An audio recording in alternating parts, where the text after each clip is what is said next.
Hello, this is Bob, and I have some sad news to report.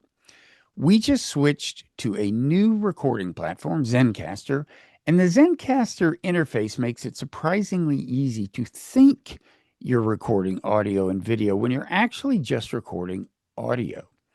Or, to put it another way, I screwed up, and that's why you will hear but not see me and Paul Bloom in this conversation. The good news for Paul Bloom fans is that this is a victory of sorts for Paul because he warned against switching to a new platform when the old one seemed to be working fine. So you may want to smash the like button on those grounds alone, or you may want to reserve judgment. I don't know. In any event, sorry about the screw up. I'll do better. Now on to the show.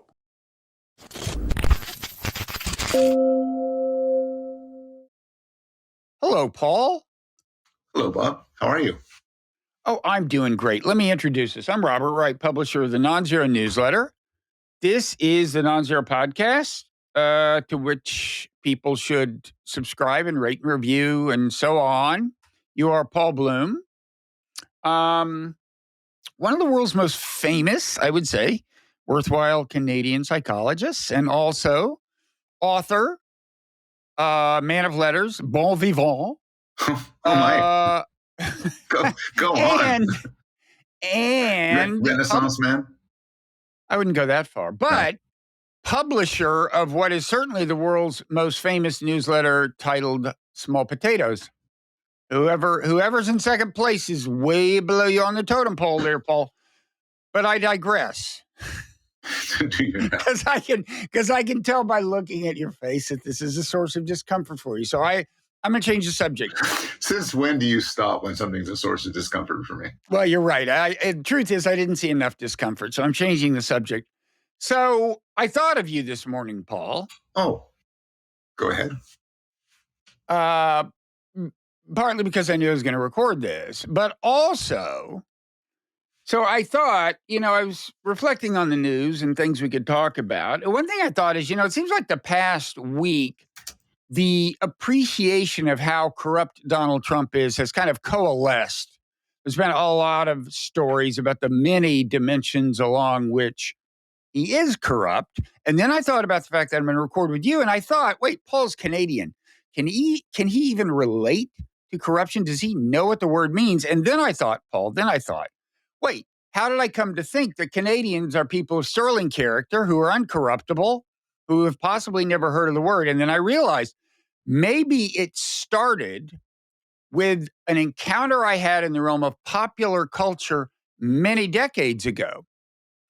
So the quiz for you, Paul Bloom, is, can you think of a figure who is Canadian in American popular culture, let's say 5 decades ago or more?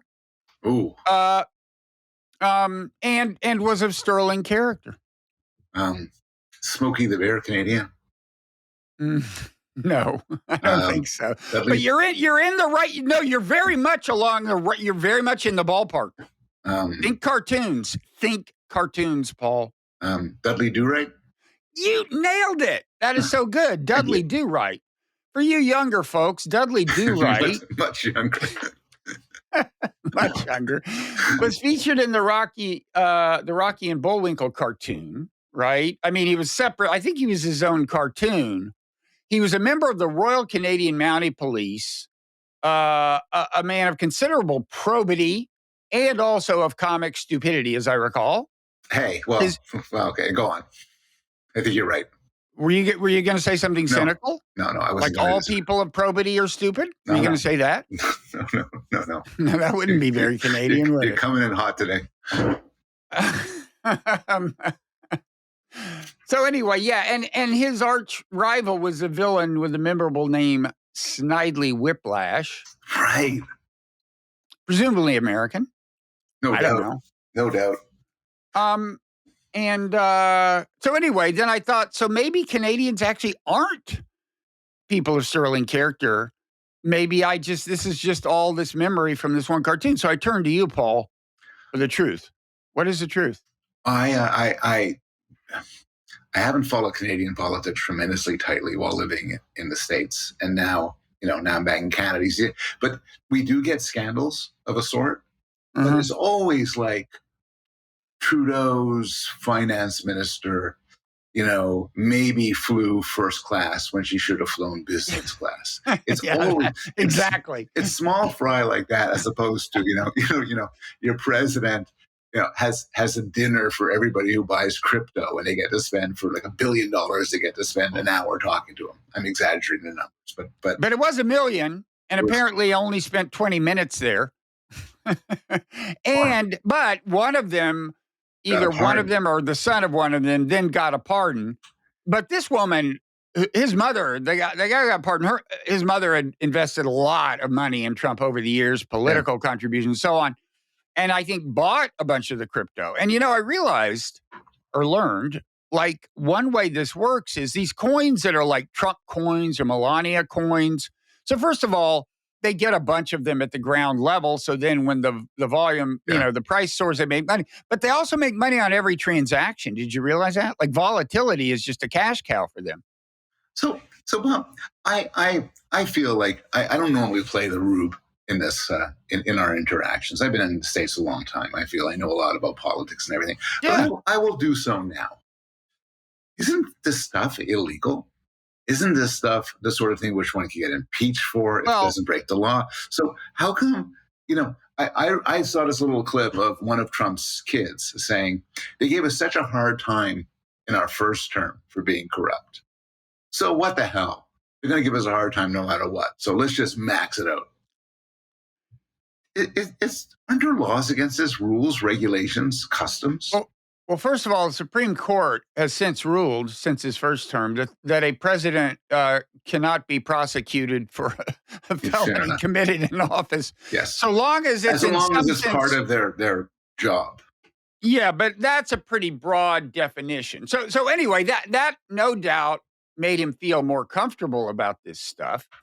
But also, I mean, he although he is making a ton more money out of this than somebody who flies first class on the government dime, uh, he does a lot of it in ways that are just, it's not as straightforward as Senator Menendez, for example. Like, they went in his house and found actual gold bars, that Yeah. were handed to him, and there was no good explanation for how they got handed to him. Whereas Trump, like, for example, here's one of his favorite things these days is to sue a media organization, and it's a lawsuit he would almost surely lose because Yeah. in America, if you're a public figure, it's very hard to win a libel suit. And so in the media organization, whereas normally they would take it to court to Yeah. establish you can't do this with him, they just happily hand him like 15 million, 25 million. So ABC shoveled a ton of money in his pockets that way. Yep. Mark Zuckerberg of Facebook gave him 25 million that way by settling a suit that Trump probably would have lost. Now, Paramount, which owns CBS, has offered Trump 15 million to settle, and he says that's not enough. And meanwhile, it works two ways. Like, the suits themselves are a signal that they have to tone down the criticism of him Yeah. in the media organization. CBS in the case of Paramount, ABC, whoever. But anyway, the point is, and plus he gets the money. Yep. And there have been reports of journalists being told to keep things, to tone it down. And in fact, CBS News has had 2 resignations Yep. by people who, I guess, refused to play ball, although they failed to speak out publicly in the way I wish they had.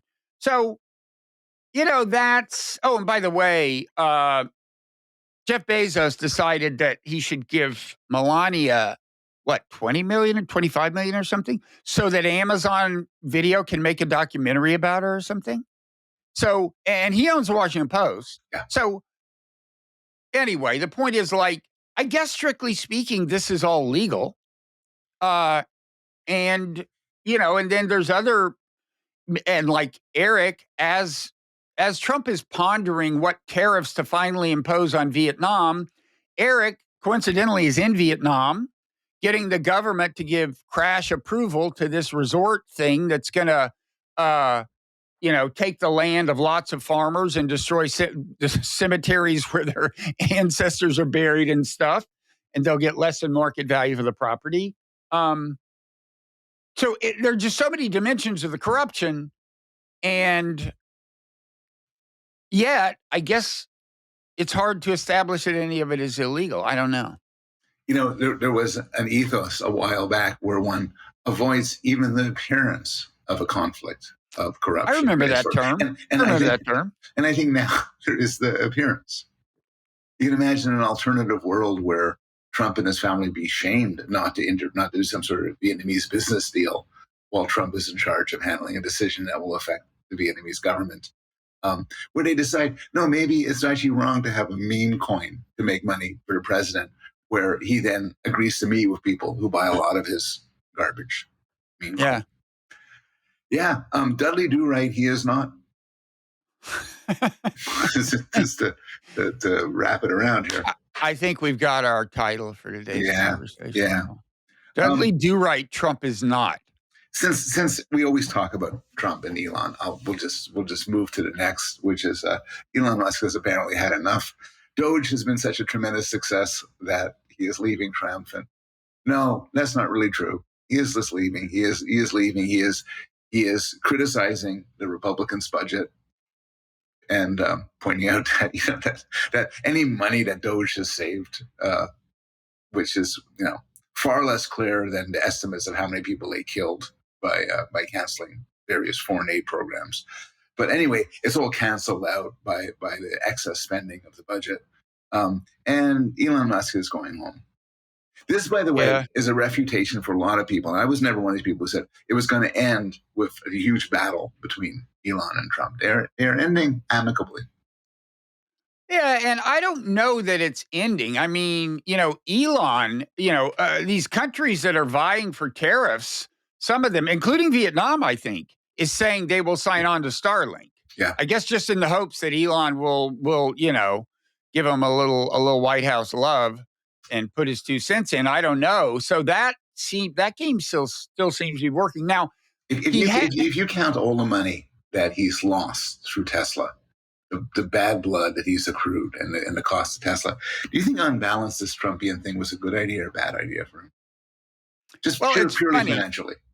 It's funny in terms of his kind of fading from the Trump spotlight. I mean, first of all, the actual resignation had to happen because he had some status as some limited government employee or something, some official status that made this a finite duration. And I think his time has expired. But the truth is, he kind of left the scene weeks ago for most purposes. It was not long after he blew, 18 million or more trying to win that Supreme Court race in Wisconsin, and he lost. And went on stage with a big cheese hat.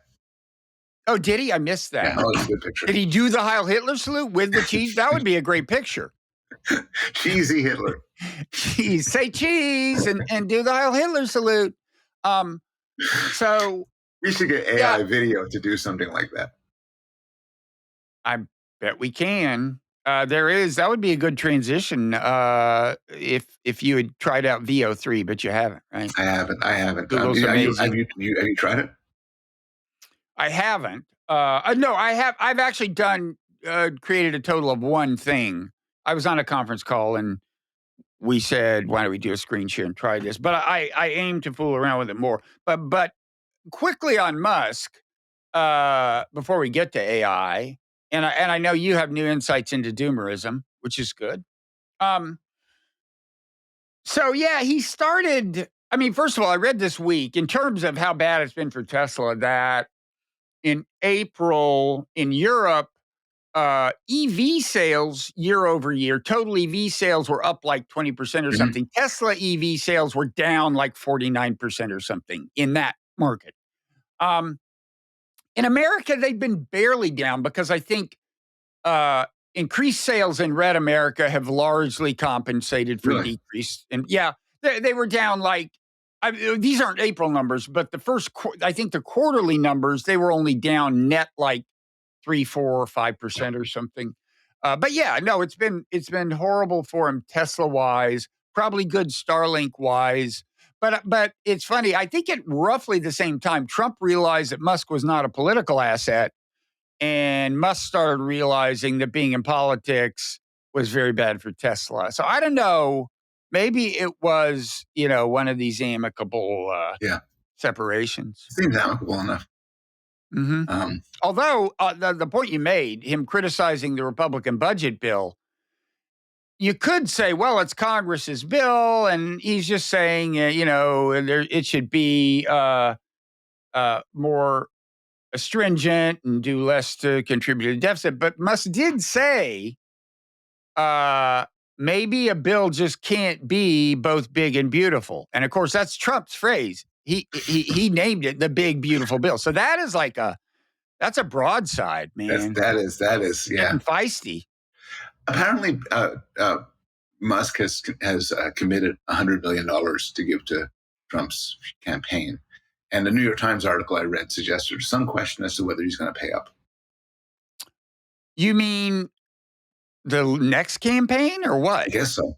I don't. Maybe just for the midterms or something.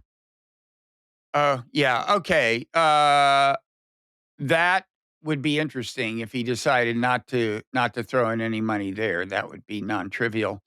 Um, but Trump would respect that. I mean, Trump actually signs contracts to pay people money, and then at the end, if they've done all the work, he doesn't make the last payment. That's like standard Trump procedure. So he would respect the hell out of that. I'm renovating my house now, and I'm thinking that'll save a lot of money. Totally. Never occurred to me. And I'm sure there are no people in the construction business who would make you regret that you did that. That's To true. them, so you don't have to worry about Don't want to that. mess with people deal with concrete. Yeah.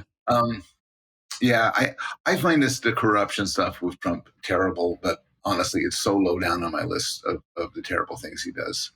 I can make like a deal with bargain, which is if he stopped trying to destroy, American universities, for instance, and other countries with his tariffs, let him be corrupt. Everybody should have to give him, he should have to get $1 billion a year from all different companies because he's corrupt. Give him his corruption tax. Just stop making him destroy a lot of things of value. It's amazing. It's just every day. I mean, so there's the university thing per se, and now it's like a Harvard fetish, right? Yes. I mean, it's become this weird thing. I have a lot of friends at Yale, and I think they're very relieved not to be the target of Trump's hatred, but a little bit envious. It used to be Harvard and Yale kind of neck to neck, and now it's Yeah. No, Harvard's got the resistance vote for sure now. It's a little like the media thing I was saying in that it's kind of a twofer. I don't know, because he's working out whatever vendetta he has against Harvard, and it's working, I guess, politically to attack coastal elites. I don't know. Yeah. But also he is shaping acceptable speech on campus. That's a big part of the thing. I mean, in fact, the main justification is what they're letting is what? It's DEI and anti-Semitism. Are those, or am I missing something? Those are the two big rationales. And DEI is more of an administrative thing, I guess, than a speech thing.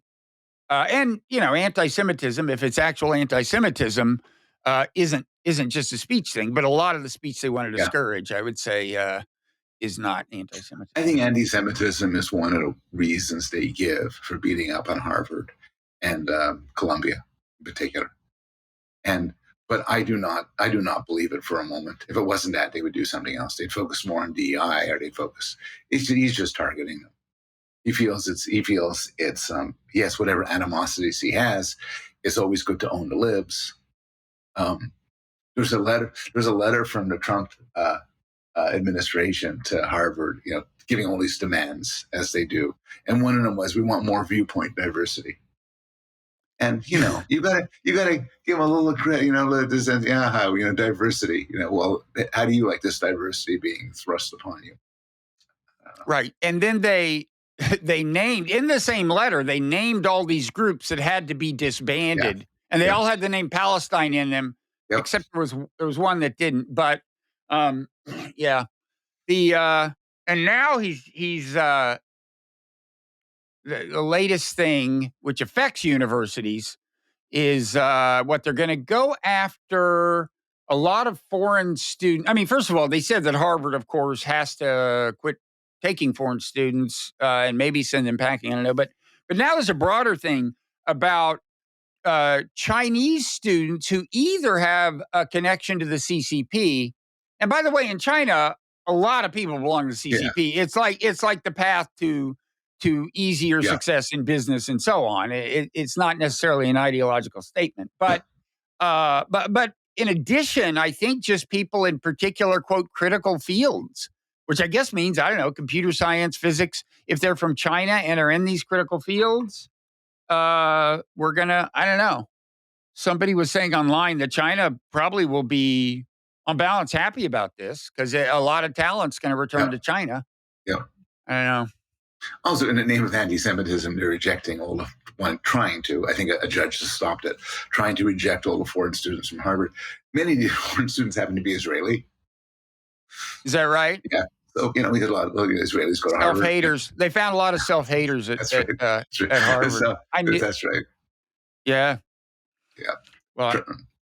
So yeah, it's it's funny. You almost have to talk about the whole thing in a lighthearted spirit, but it's so depressing. And I mean, any one of the things he's done on the corruption front would have derailed a presidency 40 Yeah. years ago. And corruption is like 1/8 of the problem. I mean, it's just there are whole other realms. Yep. Oh well. Steven Pinker has a good op-ed piece about Harvard in the Times.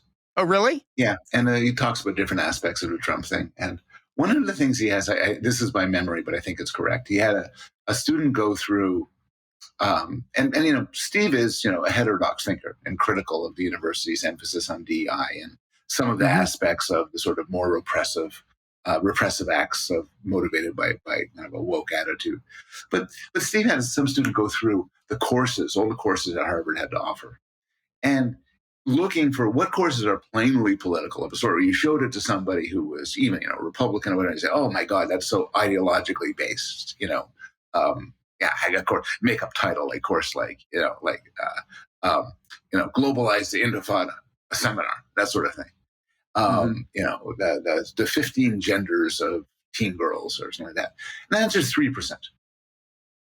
That the vast majority of courses at Harvard are organic history, organic chemistry, history. That's actually a good title. Organic chemistry, history of the British Empire. Perceptual systems in primates. They're just this sort of, and almost everything the university does is it's a great university. It does serious scholarship and serious teaching, Yeah. and it's really. I think what it's never going to happen, but the university should, in my fantasy, and all the great universities in the state should start punishing these administrators by not accepting their children. Because You mean the administrators? of Harvard, Yale, Princeton, Stanford, NYU, and everything like that should right now the children of Trump's children, his grandchildren, everything. Where do they go? Well, they don't go to the University of Austin. They go to the great universities. They go to Harvard, and they get in because of the sort of celebrity and the power of presidents. And I'm in some ways sort of reveal preferences. If these Republicans, if these Trump people really believe these universities were terrible, mind control, ideologically homogeneous, awful places to get an education, why do they want to keep sending their kids there? There you go. No. You got them. I got him. I found Just send them a letter pointing out that paradox, and I think the tide will start to shift. It's subtle, but it's just this little thing. Back in the day when Twitter was more, I could have put this on a tweet and this would just shift things. It would have done well on Twitter back when Twitter was a place. Did you, by the way, listen to JD Vance talk to your pal Russ? I did. I did. And I've already done a diatribe, but if you'd like the condensed version of it. Yeah, I'll take the condensed version. I think maybe I did it behind a paywall. So I'll do the full version. Well, a couple of interesting things. One was he was sounding a more cautionary note about AI than he sounded at the Paris AI conference when he said, too often we're too risk averse with technologies. Never have I seen a technology that so demanded the opposite approach, the opposite of too risk averse, which, by the way, Paul, is not risk averse enough. That's what he's. That is what it means.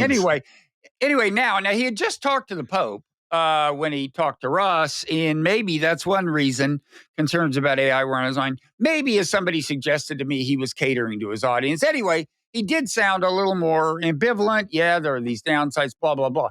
The part that drove me crazy that Ross didn't press him on was when he said, we just may have a conflict between the judicial branch and small d democracy. Yep. And like, JD, here's the way it works, okay?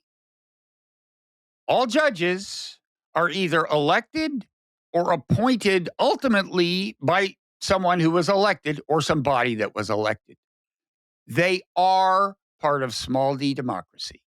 And the way we work things out when there's a disagreement over what is and isn't consistent with the law or the Constitution is we turn to the judicial branch and we respect the ruling. And if that starts not happening, we're totally fucked as a country. That's a constitutional crisis. Yep. And every time that happens, every time a judge rules, that is an expression of small d democracy, no more or less than when we have an asshole as president. That too is that small d democracy at work. And I realized when I heard that, I mean, I've long thought this, that in some ways he's a more dangerous demagogue than Trump. I mean, what he's doing is planting the seeds for possibly some future actual resistance of an important court ruling, they're anti-democracy. And it's just like, not true. And was more sophisticated than the way Trump would put it. And that's what kind of alarmed me. So that's my total take on the interview. What did you think? Similar things. First thing, Vance ended up saying some of the sensible things about AI and AI companions. We said things sensible, meaning that I agreed with them. He talked about their entrancing power, how young people might be seduced into hanging out their AI companions all the time and not dealing with real people. And real concerns. I feel Vance is, in a sort of conventional sense, a really smart guy. He knows a lot. He's intelligent. He has had a superb education.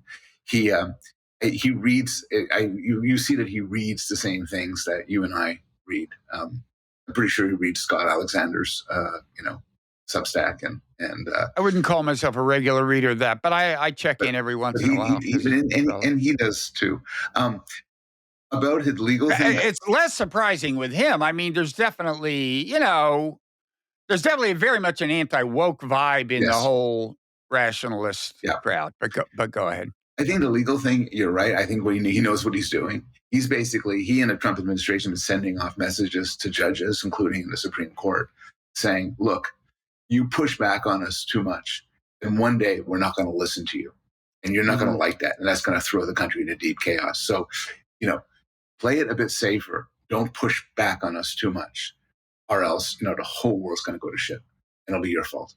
And so there's a threat. There was a message to judges that's a threat, and I think some of them are going to listen.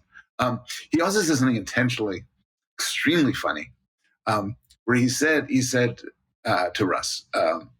Russ. Anyway, he said to him, "You think my problem with names could be fixed with AI? Just kind of correcting that." Anyway, First, you have to learn the way to pronounce the AI's name. So long as you call it cloud, no, AI is not going to help you if you don't start showing the AI some ever respect. since you taught me, it rhymes with flawed. Yeah. I got it wrong once. Okay. He said, let me tell you two things about Donald Trump that you probably don't know that the media doesn't talk about very much that I've learned from hanging out with him. And so I'm not leaning over, as it were. What's he going to say? And the first one is very believable that Trump really knows people. He has a better sense of how people will respond than anybody I've ever met. I could believe that. I think Trump has his strengths, and he's a demagogue and quite a successful demagogue, and he may know what buttons to push. And the second was he's a deep humanitarian. Mm-hmm. And part of the reason why he wants to expel violent criminals to El Salvador is because this will make the prisons safer for everybody else. Ah, And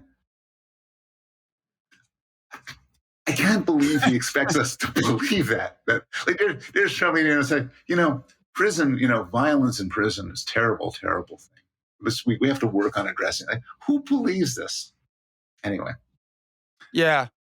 Well, I mean, even his praise of Trump's reading the room ability was so extravagant Yes. I forget what he said. He said it's superhuman. It was something crazy.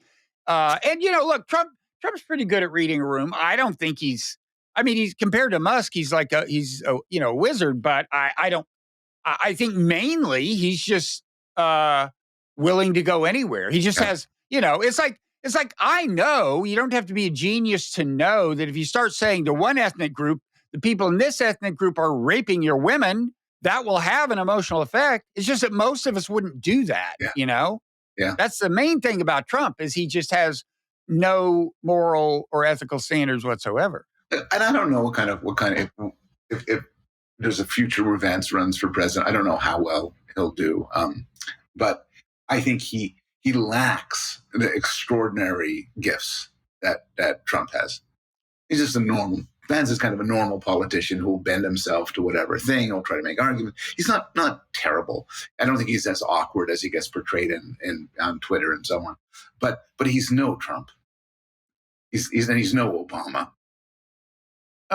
Well, he's in a way he's closer to being an Obama. I mean, he would do well in a debate in a conventional sense, whereas Trump didn't, and that's what freaked everybody out in the Democratic Party. It's like, wait a second, why do people like this? He's saying stupid shit. Yeah. But no, he was pushing the right buttons, and in a way, his saying stuff no other politician would say was a feature, not a bug, because it meant he wasn't a regular politician. Vance. Well, he will say things that aren't traditionally said, but he would be a good debater in a conventional sense. Yeah.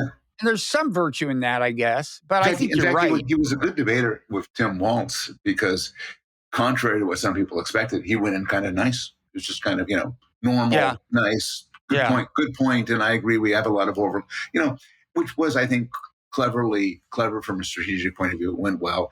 It got over some bad press that Vance had. Yeah. So America's screwed, but at least, Paul, AI is not going to take over the planet and destroy us, right? So funny you should mention this. I was at a festival in Wales called How the Light Gets In, which was tons of fun. And I gave a talk. I participated in some debates. But what I bring to you from this festival was a debate which had present, and I'm not going to say his name because I don't want to single him out, but except that he's a charming, funny guy, that had a computer scientist who was very much of a doomer. And he regaled the crowd with stories how said there's a 99% chance the next 10 years AI will kill us all. He talked about how gets access to the internet, uses Bitcoin to get people to create a global pandemic, but in all sorts of ways it could kill us all. And it reminded me of something. And I don't have a little bit of history. When I was a youth, a teenager in Laval, city adjacent to Montreal, the conservative show that I went to fell apart for various reasons. This is a synagogue, right? Yes. Synagogue. Now, does show mean exactly the same as synagogue, or? I think so. I've always used them synonymous. Okay. Like yarmulke and kippah. Just boy, a lot of Jewish content today. This is good. Anyway, so it was replaced with a Lubavitch rabbi, and the Lubavitch is Now that we maybe need a little explainer there too. They are a group within Judaism that's messianic, that Mhm. at the time believed that Rebbe Schneerson, who lived in Crown Heights, Brooklyn, was the Messiah, and that his presence heralded the incoming end of the world. So I would see the rabbi, who was this young guy, very young, I think mid-20s at the time, came from Australia, sent, perfectly charming guy, went over to his house, was a fun guy to talk to, and he believed the world was going to end. And at the time, what I wish I asked him was, are you saving for your kids' college education? What kind of mortgage do you have? You borrow money? Because if I thought the world was going to end, I'd behave very differently. You see where this is going? Yeah, it's going to Tyler Cowen land. Tyler always says, if you really think we're screwed, why don't you short the stock market? But this guy put it better because like a lot of people just don't play the market that way, whereas people do save money for their kids' education. So I prefer this version. Right. So right now I have retirement funds and I put in a bit extra because it's the money from our regular conversation not going to last forever. And at a certain point when I get old, but suppose I believe the world was going to end in 10 years to a near certainty, I wouldn't put in extra money for retirement. I would do things quite differently. I would also, by the way, not be so fucking cheerful all the time. Like it's some great joke that I'm going to die and everybody I love is going to die. Ha ha, this is great. I would be kind of bereft. I would be fighting like hell to stop this terrible fate. But didn't we just say, although one way to spell doom is TRUMP, the way we're adapting to Trump is to like joke about it? Isn't that what people do? Yeah, but we don't really think, at least I don't think that Trump's going to kill us all. I think it's sort of like, I think that quote, anyways, I go up to this doomer guy afterwards and I say, I never asked a rabbi because I was too polite. Don't want to be rude to a rabbi. Don't get started on this other rabbi I have this feud with. But I am small potatoes rabbi. So I started asking, so how does this affect your interaction with your kids, how you save and everything? And he kind of like, I don't know. And he didn't want to talk about it. And so here's what I want to throw out here. Unless doomers, and maybe Tyler Cowen got here first with this idea, unless doomers are really adjusting their life in a really significant ways, they don't really believe it. I don't think they're lying. I don't think they're doing this for the clicks, for fame. I think what they've been persuaded by is a sort of abstract arguments leading to certain conclusions. But for better or worse, and I'm not sure what to make of this, they don't believe it in their gut, because if they believed it, they would live their lives very differently. Is that persuasive? It's a good question. I mean, it has to do with the nature of belief. It does. And with coping mechanisms. I mean, and how people with terminal illnesses respond and a lot of things. I think I will say, look, I think it is kind of human nature to spend a certain amount of your life in denial of things. Yeah. So, I mean, the truth is, if we all took really seriously the fact that we're going to die, we'd maybe be, I don't know, that might affect us, especially as you get older. And yet, you really don't, take it serious. I don't know. It would also depend. I mean, first of all, if they're leaving out a 1% chance. That's right. And that's what the guy said. The guy said, well, I said, so why are you safe for retirement? No, I said, well, 1%. He said, maybe the AIs will keep us around for like 100 years, building new things, and then wipe us out. Right. I'm dying to know who this was. Is this somebody I would have heard of? I'm not sure. Probably. So that means it wasn't the doomer in chief. It wasn't Eliezer. No. By the way, I've seen Eliezer talk. He seems genuinely upset. He seems. Oh, he's serious. it's as an analogy. Some colleagues of mine at Yale have decamped to University of Toronto because they feel Trump is going to turn the country into a fascist dictatorship where and academics like them will be rounded up and shot. Now, say what you will about this belief, which seems to me to be Mhm. somewhat overblown. If you believe it, that's a perfectly rational response to leave the country. That makes sense. Yeah. What seems to be idiotic is somebody will tell you, "Oh, Trump's going to take all academics and line them up against the wall and have them shot." Yeah, I'm just hanging around here waiting for this to happen. Oh, Yeah. it's crazy. If you believe it, you act some way. If you think climate change is going to wipe out the coastal cities, you don't buy a brownstone in Brooklyn. No. Yeah. No, it's true. But I mean, honestly, like you could almost say if you actually have my beliefs, which increasingly is that we're just totally screwed, I should be what? Like not even bothering to try to convince people of what I think the right thing to do is. I mean, because it's looking dark. I mean, if you hold if you have my assumptions, I Yeah. mean, including about what AI calls for, you know, I just think, China phobia is going to ensure that AI doesn't go well, and it's rampant and doesn't show any signs of reversal. So I don't know. Well, is it almost overtime time, or were we going to It may talk be almost about? overtime time. Probably is. Yeah. What are we going to talk about in overtime? Well,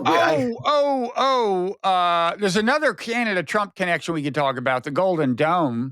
Golden Dome. Now, should that be overtime fair I or? don't think there's much to say.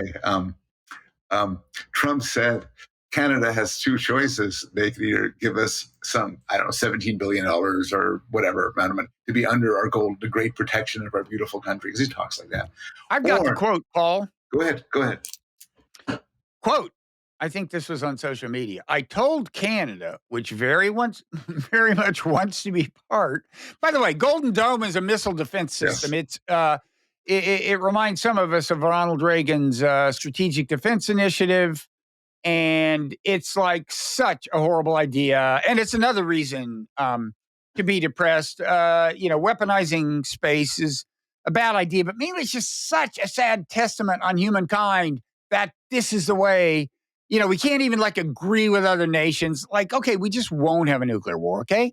And so we don't have to have this arms race in space, ostensibly to protect us against nuclear annihilation, which, by the way, is destabilizing, which was established in the 70s, that to have a missile defense system is actually makes nuclear war more likely, hence the anti-ballistic missile treaty, which, of course, George W. Bush in his infinite wisdom tore up. Okay, anyway, here's the Trump quote.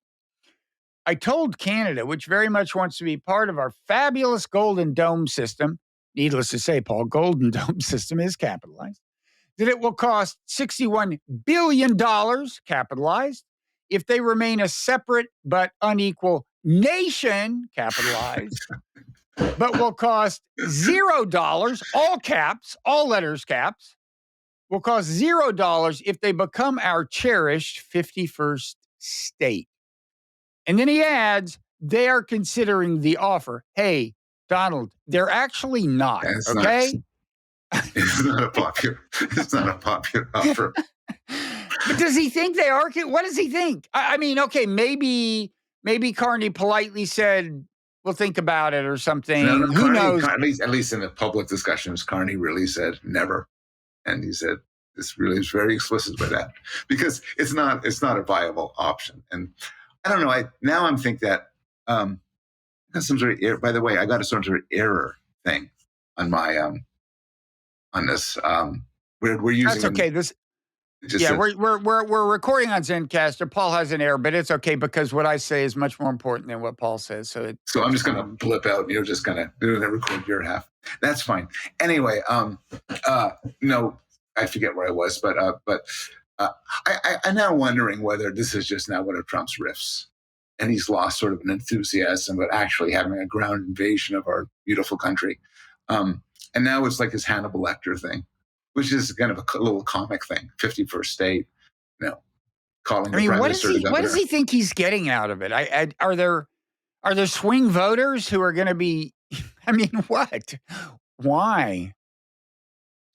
I don't. You I know, don't get it. I saw a clip from him. I'm going to say something positive about him. I saw a clip from him in a press conference where he was asked, I forget the details, but he was asked whether he was like a chicken for having his high tariffs and then dropping them in response to things. And his response was this long-winded response. But his response was basically, how I work is I say really scary things to people and impossible demands and terrifying threats. And then they concede, and then we say scale down a bit. And that's how it works. And maybe part of this threat to Canada is meant for the Canadians and Canadian government to get concessions from us. Because he says, fine, I won't invade you and kill all your people, so just give us more, mineral rights, more energy, more oil, whatever. Well, he may think that being under the Golden Dome is a common aspiration in Canada, which who knows? I Some people may want hadn't to. heard of the Golden Dome until like 3 It days sounds ago. great, right? Gold. It's going to be golden. It'd probably be literally made of it. It's kind of like the wall. Oh, I think so. I think, look, if people in the Pentagon had said, listen, Mr. President, I'm afraid that all the components of the dome are actually made of stainless steel, he would have said, no way. No, I want a golden dome. Trump likes his gold. So yeah. So okay. So I have a little more to say about all that. And wait, was there some response hanging in the air? Was I supposed to respond? No, you responded to everything. Everything. Everything. And also in overtime, we're going to talk about Paul's piece in the Small Potatoes newsletter, at least one of the Small Potatoes newsletters. It's called "Why Are So Few Professors Troublemakers?" Yeah. And also, we're going to talk about I saw a great documentary from way back that I'm going to recommend. Paul is constantly watching trashy video, and we'll be happy to share some of that with us. I could talk about The Last of Us, Hacks, Murderbot, The Rehearsal, Friends and Neighbors. These are old shows. Is that Prestige TV? What is it? It's old Prestige TV. It's all on streaming services and everything. And we talk. Also, I'm going to see the Mission Impossible movie tomorrow. So we'll have to wait. Congratulations! Tell me whether it's hard to get in. Tell me whether the stunt kills Tom Cruise. I'm on the edge of my seat. He did his own stunt apparently, right? Really? Yes. Supposedly, yeah. That's gotten some publicity, right? I mean, what? Yes. This is why they call him Stuntman, because this was a publicity stunt, right? Oh. It's like that's why they call him Stuntman. It's got. That's good. Dude, he does his own stunt. If we could take clips from our show, just use them for advertising, that's one we would choose. See, people think that I had like an AI write that line out in advance. It's so good. Wrong. See this noggin, folks? It's organic. Okay. So we're going into overtime. If you are a subscriber to either of our newsletters, paid subscriber, you get to partake in overtime. We encourage it, and we're going in overtime.